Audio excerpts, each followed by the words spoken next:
Nu ko, šodien mums ir podkāstā divas Rīgas dāmas. Tie, kur redz video, tie kur neredz, tie viņas dzird un jau smiekli ir gājuši pa gaisu. Ciparīgi man prieks, ka jūs esat šeit. Pirmais uzdevums. Es jums šodien došu tādus uzdevumus, jautājumus, un tad, kad jums gribās kaut ko uzdot jautājumus vai kaut ko padiskutēt, droši, lai šis tāds brīvais mikrofons. Bet jā, Sandra, kā tu noraksti Diānu? Ja kāds, kurš varbūt šodien klausās, un viņš te ir trīs dāmas, kaut kādu vārdu, bet viņi nezina, vai viņam tā ir tāda iekārdināšana, tāds āķīts lūpā, lai klausās. Diāna ir mans sapņu coach. Oh, here we go! Es piepildījusi savu sapni, jo es esmu bijusi pie Diānas coachingā. Un jā, es noteikti tur atgriežos atpakaļ, ko sākumā teicu. Viņa ir ambicioza, viņa ir gudra, skaista, ļoti kruta personība. Un es katram iesaku tādu coachu pie savām. Seriously. Super! Kā tu jūties? Es jūtos ļoti forši un ļoti patīkami. Jā. Kā tu noraksturot Sandru? Es viņu noteikti noraksturotu kā ambiciozu dāmu un, protams, manu sapņu klientu. Jo, teiksim tā, ka mums katram ir kaut kādas ambīcijas, kaut kādi sapņi, kaut kādi mērķi, un viņi ir realizējuši to manu sapni, piepildījusi, ka tādi ir mani klienti. Ambiciozi, drosmīgi, kuri tver zināšanas, tā ļoti egoistiski, ļoti bezkaunīgi vienkārši iet un sasniegt savas vēlmes, bet tādi ļoti ekoloģiski. Jā, ļoti ekoloģiski, ļoti iedvesmojoši citiem, un, principā, viņi ir tas atspoguļojums tam visam, jo viņas Instagrams, viņas izaugsme šo pēdējo mēnešu laikā ir kolosāla, un tas ir šo te personības jaudas, kura atklājas, uzdrīkstas, un, protams, viņa ir skaista. Viņa ir skaista personība ārēji, viņa ir tāda neliela vēlniņa enerģija, ņemot vērā, ka mēs zinām, kā viņa brauc ar moci. Ja tāds devil angel energy. I like it. Un kā jūs abi satikāties? Es varu pastāstīt noteikti, jo es pirmā atradu Diānu. Es atradu Iritu caur Wild Spirit Danu sākumā, un tas bija mans Instagrama pats sākums. Viņš pirms tiem gandrīz 2 gadiem jau. Un es uzreiz, kad man bija acis lūpā attiecībā uz Iritu, man bija tāds, oh my god. Kas ir Irita? Irita ir rokraksta analīzes speciāliste, un tas, protams, tas man bija tāds, oh wow, vēl kāds, kas nodarbojas ar kaut ko tādu, un man tajā brīdī likās nestandarta lieta, un es viņai uzrakstīju, piedāvāju sadarbību, Irita piekrita, un savu Iritu es atradu Diānu, un tad es redzēju, ka Diāna ir vairāk sekotāji nekā man, un viņa izskatījās ļoti stilīgi. Man bija tāds, vajag uzrakstīt arī šajai meitenei, varbūt sanāks arī kaut kas labs. Tad es uzrakstīju Diānai, arī piedāvāju sadarbību, viņa man 100 gadus neatbildēja, kaut ko atbildēja, tad aizmirsu par šeit nestāst. Jā, un tad man liekas, ka Irita atgādināja Diānai par mani pēc tam, kad mums ar Iritu bija tā konsultācija. Un tad Diāna piekrita, un tad, kad mums bija tā pirmā konsultācija ar Diānu, kad mēs sarunājām, es nezināju, laikam, dzimšanas laiku, un mums bija tāda, plus, mīnus kaut kas, kaut ko es viņai pastāstīju, un man tad, kad es būšu ļoti godīgi, tad, kad mēs ar viņu runājām, man likās, bāz iedomīgā, tāda visu. Es ar viņai cenšos dot kaut kādu informāciju, un es atceros, ka Diānai daudz tas bija tāds, tas man ir skaidrs, tas man zināms, man liekas, visi sāka kaut savu ekspertīzi rādīt pasaulē, mums ir tāda bišķi dieva sajūta ieslēdz, es visu zinu, man toreiz tāda bija. Jā, man likās, es visu zinu, es varu visai pasaulē visu iemācīt. Tagad es ļoti labi apzinos, ka es arī tagad ļoti maz zinu, un ar katrām jaunām zināšanām nāk tikai vairāk lietu, kur tev liekas, ka tu nezini. Un tad mums tā arī noslēdzās. Diāna forši pastāstīja savā blogā par mani, respektīvi, ļoti skaista sadarbība bija ar visu manu iedomīgā Diāna domā.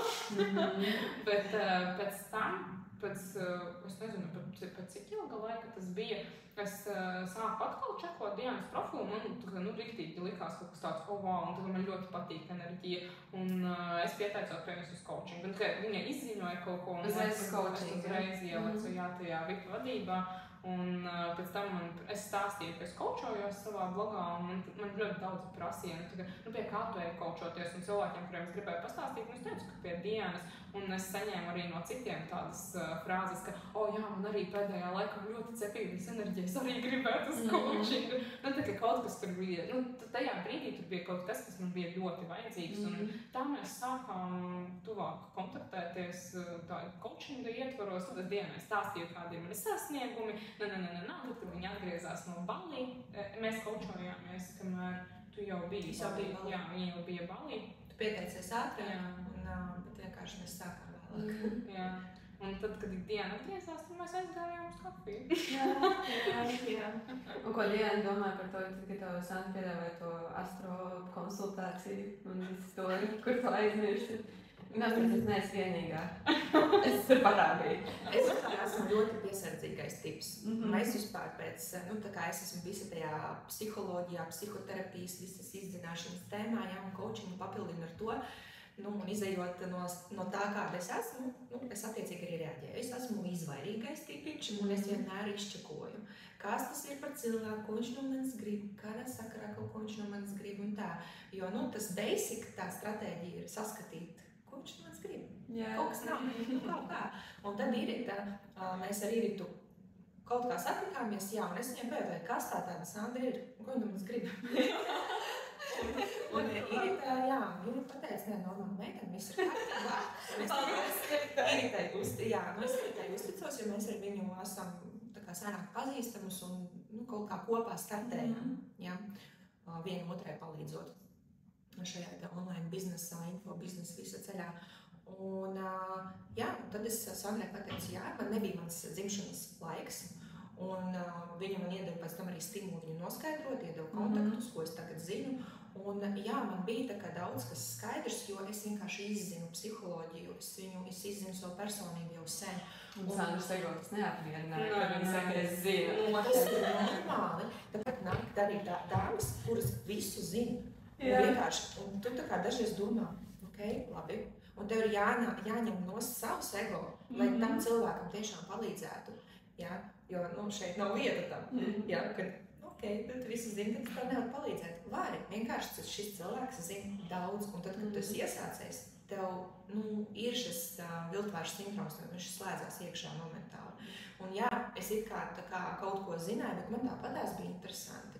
Ir ļoti forši caur astroloģiju dzirdēt par to, cik forši un krūts tu esi patiesībā. Īpaši to, kā to Sandra pasniedz. Kur orientējas astroloģijā kaut cik sapratīs, bet ir rādītāji kartē, kas norāda uz to, ka ir kaut kādi zināmi šķēršļi jāpārvar, lai tu tiec pie saviem resursiem. Tad, lai tu dabū savu piķīti, kuru tu ļoti gribi. Un ir tādas kartas, kur tas vienkārši nav nemaz tik viegli, un tur ir savs ceļš, un viņš tādā old school pasaulē tiek uzskatīts, ka Dievs kaut kas briesmīgs, piemēram, sevi ierobežot, tur askezīti paņemt, tas ir šausmīgi. Tas viss ir ļoti grūti, un ir tādi rādītāji, piemēram, Saturns 2. mājā. Kuru old schools interpretē, kā tev nekad nebūs naudas, tāpēc, ka Saturns ir ierobežojuma planēta, ja viņš nokļūst tavā resursu mājā, visi tavi resursi vienkārši uz dzīvi ir ierobežoti, un tu dzīvo, kā tu gribi. Un tā arī cilvēkiem saka, ka viņi rukās melnu muti, nekad naudu nenopelnīs. Es esmu dzirdējis tādus vārdus no cilvēkiem, kas nāk uz konsultācijām par viņu iepriekšējām pieredzēm. Esmu dzirdējusi tādus vārdus no saviem studentiem, kas mācās manos kursos, ka viņiem tā skolā mācīja. Un tā rodas visas šīs bomža karmas un nabadzības zīme kartē un vēl kaut kāda brīnumi, kas tiešām tā vienkārši ir ļoti vecmodīga pieeja. Un es pat nezinu, vai var vainot cilvēkus, kas tā nodod tālāk informāciju, jo viņus tā iemāca. Es vienkārši esmu veiksminiece un man neviens tā nemācīja. Es drīzāk vienkārši neaizietu mācīties. Bet tad pie tevis atnāk un tu redz to bomžu kārmu, viņam jau tā nesaka, vai ne? Nē, es arī neredzu tur bomžu kārmu, es vienkārši varu izsacināt, no kurienes. Kad ir grūtāk, kad ir... Ko viņam darīt, jo katram ir, pat ja tas Saturns tur nokļuva tajā 2. mājā, tev ir resursi nākt caur to, ka tu ik pa laikam sevi ierobežo, paņem nedēļu, tur izdomā, ka tev būs katru dienu nedēļas ietvaros, tev ir konkrēta summa, kuru tu drīkst iztērēt. Un tādā veidā viņam pēc tam ģenerēs resursi kaut kur uztaisīt askēzīti, kādu pabadoties, kas ir sugukūri uztaisīt, tas arī nesīs resursus. Un visam jābūt stingri saplānotam sistēmiskam. Un tādam cilvēkam, viņam nederēs plūsmā tur kaut ko darīt un gaidīt no zilām debesīm naudu. Ir cilvēki, kuri var sēdēt un manifestēt tikai un vienīgi un kaut ko tur mazliet pielikt savu pirkstiņu, uztaisīt vienu projektiņu un viņiem viss būs ok. Tā kā viņi tā var dzīvot. Tad tie cilvēki, kuriem saka, ka ir bomža karta. Viņš tā vienkārši nevar. Bet šito labi var izmantot, šis labi var notrigerot kā. Protams. Bet jā, katram ir sava stratēģija un viņa ir jāizprot. Un tā ir tāda moderna pieeja, ka cilvēkam dod no tās kartas ārā resursu, ko tu vari darīt, kā to vislabāk darīt. Nevis kā tev tur ir, cik viss ir grūti un slikti, un tu neko tur beigi nevar. Un ar to atšķiras moderna astroloģija no tādas ļoti vecmodīgas pieejas, un sevišķi Latvijā viņa ir ļoti populāra, tāpēc, ka darīt taču beigi nevienam nepatīk. Un cilvēkiem īstenībā kāds pieprasījums, tāds piedāvājums, cilvēkiem ir izdevīgi, ka viņiem uzstāda diagnozi, ka tev ir bomža karta, un kas nav jādara. Vai labi, ne? Jā, varat aizmoties un neko nedarīt. Ja tev kādreiz nāk tāda, kas ir, tā kā, es aiziešu coachingā vai kaut kursu, bet, es īsti neko nedarīšu. Bet bomža karta tā gluži nav, bet, tā, kad man jau teica astrologs, ka man nesanāks. Ir. Un ko tur viņa dara? Tāda bija vairāk, kad cenas bija zemākas, kad es tikko sāku, un, protams, viņi tādi ir. Kaut ko viņi iegūst iedvesmu, viņi iegūst motivāciju, bet tālāk viņi īsti neko nedara. Un ir cilvēki, kuri jau 5, 8 gadu, ne tieši varbūt manis, jo es par online biznesā esmu 3 gadus, drusciņi vairāk, bet vispār tāda tendence, tu regulāri pērc kursiņus, tur 50, 100 eiro, un kaut kāds tev diapazons ir, un tu to diapazonu nepaplašini. Un tu pērc, lai saņemtu to dopamīnu devu, jo cilvēkam patīk mācīties, viņam patīk uzzināt jaunu, viņam patīk iegūt pasaki man instrukciju, un viņš, jā, super, un viņam jau rodas ilūzija, ka viņš tā kā to ir sasniedzis, ka viņš tūlīt būs, bet rīt. Un smadzenes jau nekad nepateiks tev, ka tu nekad, ja tu tur nepieliksi piepūli, tu nekad to nesasniegsi. Viņi gaida brīnumu, viņi saka, rīt tu kaut ko izdarīsi, rīt viņi tev pasaka, parīt tu kaut ko izdarīsi, parīt viņš tev pasaka, pārīt vai rīt, un tā paiet gads, tā paiet kaut kādi gadi, mēneši, katram savs, ja? Un tie cilvēki, viņi ir, bet viņi paliek aizvien mazāk, tik līdz tu cel cenas. Un to es pamanīju ļoti ātri, jo šiem cilvēkiem, viņiem pirmkārt motivācija šo naudu atstrādāt. Tādā ziņā, kad atpelnīt. Viņi iegulda, un viņiem tā tagad es esmu ieguldījis, un man vajag kaut ko izdarīt, man vajag rezultātu. Kur mans rezultāts, un viņiem ir parādās cita motivācija. Viņiem ir tas, ka tur tie cilvēki ir savādāki. Bet viņi ir. Un tu viņiem var iedot kaut kādu motivējošo, informatīvo materiālu, un viņš iedvesmosies, un viņš būs tavs fans, viņš būs tavs karstākais sekotājs, bet viņš nekad no tevis neko tādu sakarīgāku nenopirks, jo viņš vienkārši negrib neko mainīt. Viņam ir ļoti daudz... patīk skatīties. Jā, viņam patīk skatīties, viņš to izdzīvo emocionāli, viņam patīk, viņš ir arī varbūt ļoti tāds labestīgs, foršs, sirsnīgs cilvēks, bet viņam ir ļoti daudz slēptie izdevīgumi, kāpēc viņam ir izdevīgi palikt tur, kur viņš paliek, kāpēc viņam tur attiecības tāds, kāpēc viņš pelna tieši tik un vairāk, jā, un tā tālāk, un tā tālāk. Ok, un kā santošiem tad tiec galā? Es teiktu ļoti līdzīgi kā Diana, vienkārši man tas pieleca no kaut kādiem dažādiem avotiem noteiktā brīdī, bet tas, ko Diana stāstīja, es to saucu par maģisko domāšanu, kaut arī es zinu, ka definīcija maģiskajai domāšanai ir cita, bet manā izpratnē tie ir cilvēki, kuri reāli maģiski domā. Viņiem liekas, ka viņi var iet vienā, otrā, trešajā, ceturtajā, piektajā kursiņā, un viņiem kaut kas mainīsies no tā, ka viņi vienkārši tur atradīsies. Un tie ir, jā, viņi ķer dopamīnu un dabū no tā, ka viņi piekļūst tā cilvēka enerģija, viņi uz to kursa laikā, ak, Dievs, tā kā no viņiem tik skaisti vārdi plūst, tā kā Dievs ir tik forši, bet pēc kursa nav nekādu pārmaiņu. Un tas arī tādu cilvēku paliek krietni mazāk, kad aug cenas konsultācijā. Man vienkārši tas auga tikai ļoti ātri, tur pāris mēnešu ietveros, un viņas divkāršojās, un tad līdz šim brīdim, kad viņas ir, šobrīd jau kaut ko, kas ir mazāk par 500 eiro, ir grūti atrast. Tagad tur ir kaut kāda trepe, kur cilvēks tāpat atstās to summu. Un vairs nenāk tādi cilvēki, viņi vienkārši nav. Vairs nav neviena tāda, kas atnāk paklausīties, pastāst man kaut ko, bet īstenībā, tad, kad konsultācija maksāja 250 eiro, tad bija tādi cilvēki. Un īstenībā tā nav nekāda baigā summa konsultācijai. Un to es sapratu, jā, pēc laika, jo katra reize bija tas iešūpošanās periods, kad celt cenas. Un sākumā liekas, viens tagad nenāks, tāpēc, ka es pacēlu cenas vienkārši atkarībā no summas, paietu kāds noteikts laikas brīdis, un tie cilvēki sāk šūpoties, un viņi atkal nāk, un vienkārši atšķirīgi cilvēki un atšķirīgi domāšanas pakāpe. Bet es esmu saskārusies, tad, kad tā konsultācija maksāja 70 €, laikam, tur bija tādi keisi vienkārši crazy. Jā, vistrakākie bija tie cilvēki, kuri ir atnākuši, lai es man ļoti nepatīk attiecību tēmu skatīties astroloģijā. Man patīk kursus par to vadīt, jo, lai cilvēki paši izzina, paši saprot, kādas lietas, bet man ļoti nepatīk konsultēt un kādas sadarības tur stāstīt. Tie, kas atnāk paskatīties, vai tas viņu, tas sirdsāķīts ir īstais, jā? Tie ir cilvēki, rītīgi no bērnu pozīcijas, kuri domā, viņi atnāk pie tevis, viņi gaida, ka tu viņam iedosi, pateiksi viņam prosti priekšā, ko viņam darīt, un nevis, ko darīt, lai ir labāk, bet kādu lēmumu viņam pieņemt, palikt attiecībās vai nepalikt. Tas ir mans dvēseles radinieks vai nav, un man vienkārši meklēt nākamo. Jā, tad bija tāda efiskā sieviete viena, kur es viņu atceros vienkārši vēl līdz šim, kā tādu ļoti interesantu gadījumu, kur neko viņa vispār neko savā dzīvē nepamainīja, jo es neatceros, kāpēc, bet viņa man random piezvanīja un nejauši. Un es pēc tam viņai, kad tas zvans bija, es viņai uzrakstīju, paprasīju, kā viņai iet, ko viņa ir mainījusi, varbūt ieviesusi. Neko. Tā arī atbildēja? Jā, neko. Man labi tāpat. Tagad es atceros, protams, kā viņai ir labi tāpat. Un viņa toreiz konsultācijā visu, ko viņa vēlējās noskaidrot, ir, kāpēc viņas vīrietis nedara tā, kā viņa grib. Viņš tur iet darīt kaut ko, iet makšķerēt un nepavadā ar viņu laiku. Kāpēc viņš ir slikts, kā viņu mainīt? Un tādi cilvēki tiešām nāca, kamēr cipari ir mazi.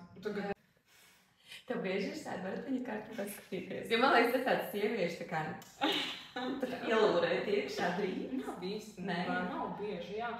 Es saku, nāk cilvēki, kuri reāli koncentrējas uz sevi, kuri rubīgi tev nepalīdzēs, kas tu partnerim pateiksi, jādara tas un tas, un tā, tad tev būs labāk, tev izdari visu, lai mums ir labāk. Nav vairs tā. Reāli, es neatceros, ka man bija pēdējā reize. Jā. Ok, interesanti šitie stāsti. Diena, kāds tev kurjos stāsts varbūt ir, ka tev bija zemāks cenas un kāds klients no šāds? Īstenībā ļoti bieži bija tieši par attiecībām. Ko man darīt? Mans vīrs tā, es gribu savādāk, ko man darīt ar viņu. Un man tagad vairs ne, bet ik pa laikam man arī Instagramā vēstules sūta, ka grib savus vīrus izkaučot pie manis, lai atsūta, viņš ies un tā, un es, protams, ka es neņemu nekas. Jā. Bet pat viņa nav nākus coaching. Bet vīrais. Jā, viņa ir dzirdējusi un tā. Nē, ir bijis viens case, kad draudzene, vīrietis ar sievieti, viņi vienkārši tur ģimenes, kaut kādu viņu ģimenes draudzējās, un viņam iesaka mani, un viņš pats atnāk, un tur bija kolosāls izrādiens, vīrietim bija 40 gadnieku krīze tur un tā, bet pusgadu laikā viņš pilnīgi mainīja visu savu dzīvi. Jā, tāds ieteikums, tas ir izņēmums, un es īstenībā nezināju sākumā, ka tas tā notika. Vienkārši viņš man pēc tam pateica, ka rekur tas un tas, tā un tā. Es saku, bet, jā, ja tev raksta, ka tu vai izkočo manu vīru, kaut tā un tā, tā kā es par to tā kā vairs neuztveru. Nekā. Agrāk mums to bija, jā, protams, kad es tikko sāku, tikko sāc mācīties, tev liekas, ka visiem var palīdzēt. Jā. Un tad, kad tu saproti vispār spēles noteikumus, tos visus likumus un visu to enerģētiku, tu saki, nē, tev viņi besī, ka viņi tev raksta, tu vienkārši tev ir kaut kāda reakcija uz viņiem, un beigās, kad tev jau ir kaut kāds savs iekšējais tāds redzējums un zināšana, tu pat nereaģē, tu saproti, nevaru visu. Tu pat neko neskaidro, tu par to tēmu pat vairs nedomā, un viņi arī pēc tam vairs nenāk. Jā, un tu vienkārši pēc, ka enerģētiski viņi saprot to, ka viņi sajutīsies slikti, ja viņi tev uzrakstīs, tāpēc, ka tavs tēvs iedomīgā suška. Super. Kā šitas iedomīgais tēvs, es līdz viņam vēl neesmu izaugusi. Un tā. Un cilvēki to ļoti labi apzinās. Tad, principā, kā es saku, jūs mani redzat tā, kā es gribu, lai jūs mani redzat, jo man tas ir izdevīgi. Jā, kaut kādā ziņā. Protams, kaut kur ir mans slēptais izdevīgums, bet es esmu sapratusi, ka es filtrēju cilvēkus ar visu savu tēlu. Un tas ir ļoti grūti, jo tad beigās mani klienti ir viņa, nevis tie, kas kaut ko bakstās pa kaut kādu bērnu pozīciju.